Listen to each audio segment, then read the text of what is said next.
दोस्तों, हम सभी जानते हैं कि भगवान श्री कृष्ण ने जन्म मथुरा में लिया, पले बड़े गोकुल में और राज किया द्वारिका में। दोस्तों, हमारे मन में सवाल यह उठते हैं कि खुद भगवान श्री कृष्ण ने द्वारिका नगरी बसाई तो वह डूब क्यों गई और क्यों सभी यादव का नाश हुआ और स्वयं भगवान श्री कृष्ण और बलराम जी भी नहीं रहे। ऐसा क्या और क्यों हुआ कि द्वारिका नगरी डूब गई और भगवान श्री कृष्ण का यादव कुल समाप्त हो गया। इसमें मुख्य घटना यह थी कि जब अपने पुत्र प्रद्युम्न और सात्यकी की मृत्यु से क्रोधित होकर भगवान श्री कृष्ण ने एक मुट्ठी घास उखाड़ ली। हाथ में आते ही वह घास वज्र के समान भयंकर मुसल बन गई। उस मुसल से भगवान श्री कृष्ण ने क्रोध में आकर सभी का वध कर दिया था। आखिर भगवान श्री कृष्ण ने ऐसा क्यों किया, चलिए जानते हैं द्वारिका में उस समय क्या हुआ था। दोस्तों, भगवान श्री कृष्ण की नगरी द्वारिका महाभारत युद्ध के 36 वर्ष पश्चात समुद्र में डूब गई थी। द्वारिका के समुद्र में डूबने से पूर्व श्री कृष्ण सहित सारे यदुवंशी भी मारे गए। समस्त यदुवंशी के मारे जाने और द्वारिका के समुद्र में विलीन हो जाने के पीछे कहते हैं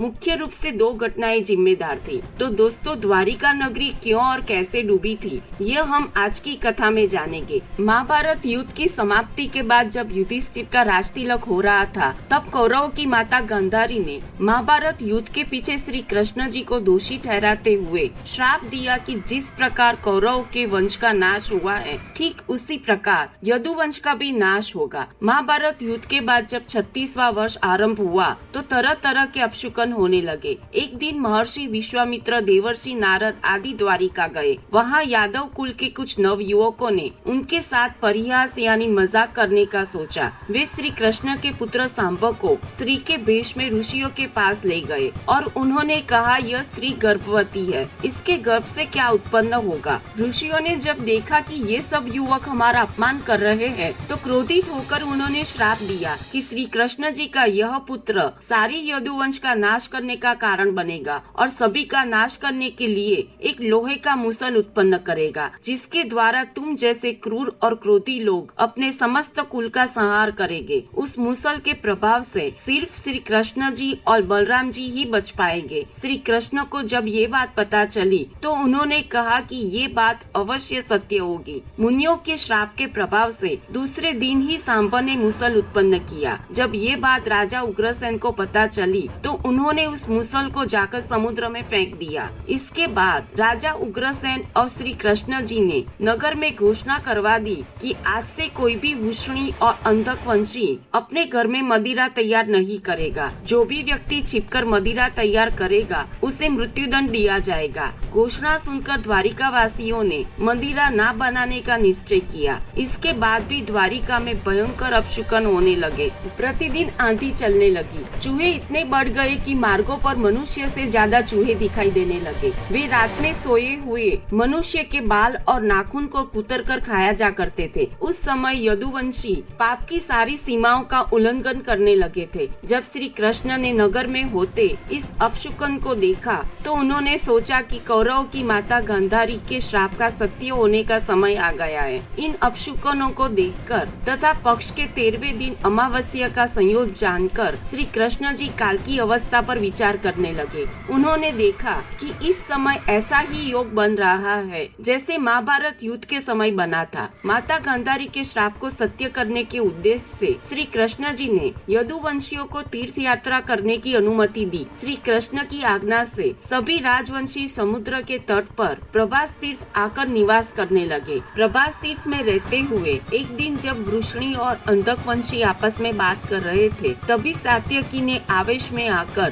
कृतवर्मा का उपहास और अनादर कर दिया। कृतवर्मा ने भी कुछ ऐसे ही शब्द कहे कि सात्यकी को क्रोध आ गया और उसने कृतवर्मा का वध कर दिया। ये देखकर अंधकवंशियों ने सात्यकी को घेर लिया और उस पर प्रहार करने लगे। सात्यकी को अकेला देख श्री कृष्ण जी के पुत्र प्रद्युम्न उसे बचाने दौड़े और सात्यकी और प्रद्युम्न अकेले ही अंधकवंशियों से भिड़ गए, परंतु संख्या अधिक होने के कारण वे अंधकवंशियों को पराजित नहीं कर पाए और अंत में उनके हाथों दोनों मारे गए। जब भगवान श्री कृष्ण को द्वारिका में यह समाचार मिला तब वे प्रभास पाटन पहुँच गए और वहाँ जब अपने पुत्र को और सात्यकी को मृत पाया तो क्रोधित हो उठे। अपने पुत्र और सात्यकी की मृत्यु से क्रोधित होकर श्री कृष्ण जी ने एक मुट्ठी घास उखाड़ ली। हाथ में आते ही वह घास वज्र के समान भयंकर मुसल बन गई। उस मुसल से श्री कृष्ण सभी का वध करने लगे। फिर जो कोई भी उस घास उखाड़ता वह भयंकर मुसल में बदल जाती। ऐसा ऋषियों के श्राप के कारण हुआ था। जैसे जैसे श्राप का रूप विकराल बनता गया, ऐसे ऐसे सभी यदुवंशी आपस में लड़ बिकने लगे,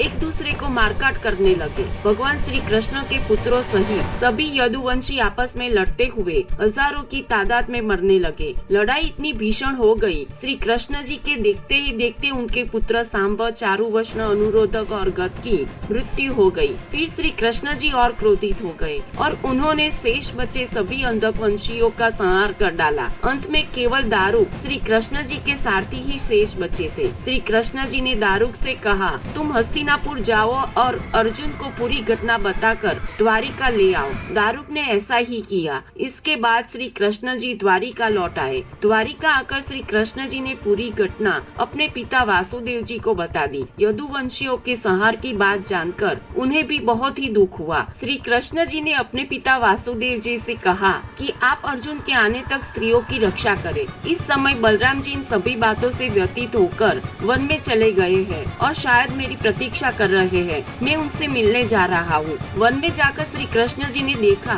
कि बलराम जी समाधि में लीन है। देखते ही देखते उनके अंदर से सफेद रंग का बहुत बड़ा नाग निकला और समुद्र की ओर चला गया। समुद्र देव ने स्वयं प्रकट होकर भगवान शेषनाग जी का स्वागत किया। बलराम जी द्वारा देह त्यागने के बाद श्री कृष्ण जी दुखी होकर उस सुनसान वन में विचरण करते हुए घूमने लगे। घूमते घूमते वे एक स्थान पर बैठ गए और गांधारी द्वारा दिए गए श्राप के बारे में विचार करने लगे और देह त्यागने की इच्छा से श्री कृष्ण जी ने अपनी सभी इंद्रियों को संलग्न किया और महायोग की समाधि की अवस्था में पृथ्वी पर लेट गए। जिस समय भगवान श्री कृष्ण जी समाधि में लीन थे, उसी समय जरा नाम के एक शिकारी हिरणों का शिकार करने के उद्देश्य से वहां वन में आ गया था। उसने दूर से कुछ चमक रहा देख हिरण समझकर दूर से ही श्री कृष्ण जी पर बाण चला दिया। बाण चलाने के बाद जब वह अपना शिकार पकड़ने के लिए आगे बढ़ा तो योग में स्थित भगवान श्री कृष्ण जी को देखकर उसने अपनी भूल पर पश्चाताप हुआ। तब श्री कृष्ण जी ने उसे आश्वासन दिया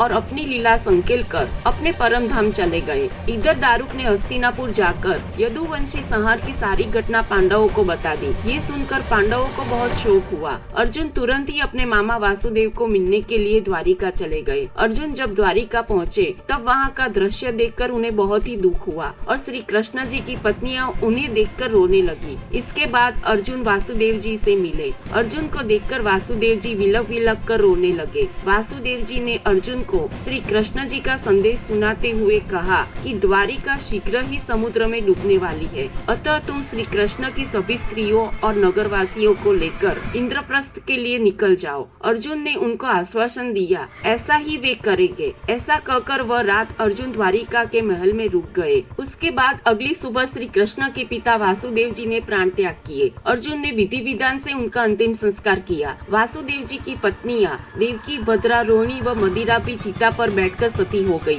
इसके बाद अर्जुन ने प्रभास तीर्थ में मारे गए समस्त यदुवंशियों का भी अंतिम संस्कार किया। 7वें दिन अर्जुन श्री कृष्ण के परिवारजनों तथा सभी बचे हुए नगरवासियों को साथ लेकर इंद्रप्रस्थ की ओर चल दिए। उन सभी के जाते ही सभी के देखते देखते द्वारिका नगरी समुद्र में डूब गई। ये दृश्य देखकर सभी को बड़ा दुख और आश्चर्य एक साथ हुआ। इस प्रकार भगवान श्री कृष्ण की बसी बसाई दिव्य द्वारिका नगरी समुद्र में डूब गई और श्री कृष्ण बलराम सहित पूरे यादव वंश का नाश हो गया। इस प्रकार भगवान श्री कृष्ण की द्वापर युग की लीला समाप्त हो गई। उधर अर्जुन ने इंद्रप्रस्थ पहुंचकर महाराज युधिष्ठिर और अपने पांडव भाइयों को यह समाचार सुनाया। तब वह भी बड़े दुखी हो गए और वह सभी समझ गए थे कि भगवान श्री कृष्ण चले गए, अब कलयुग आ जाएगा। यह सब सोचकर व्यथित मन से उन्होंने भी राज्य त्याग करने का फैसला किया था और वह भी हिमालय की यात्रा पर चले गए थे। दोस्तों, इस प्रकार भगवान श्री कृष्ण की लीला